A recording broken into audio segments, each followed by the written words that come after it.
أهلا ومرحبا بكم في نشرة مرور صباحي يوم الأحد. يسعدنا لو كنا معكم اللواء أحمد هشام الخبير المروري.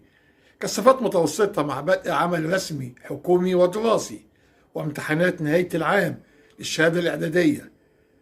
تعزيات مياه مكثفة على الطرق المحيطة المؤدية للجان الامتحانات بهدف تسهيل الحركة المرورية ذهابا وإيابا للطلاب والتلاميذ أثناء توجههم لأداء امتحانات الشهادة الإعدادية.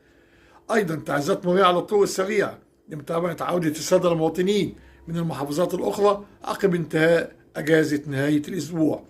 تعزيات مرورية بمناطق وسط المدينة وكورنيش النيل والمناطق الساخنة التي تشهد كثافات مرورية عالية، وخاصة أمام المصالح الحكومية التي يتردد عليها السادة المواطنين بكثافة. تقلبات جوية، لذلك بننصح السادة قائدي السيارات اتخاذ الحيطة والحذر أثناء القيادة مع تهدئة السرعة حتى يمكن التحكم في عجلة القيادة.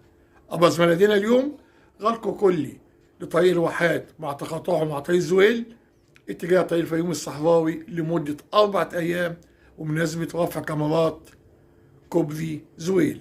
متابعة ميدانية على مدار اليوم الكامل بهدف تحقيق الانضباط المروري في الشارع المصري.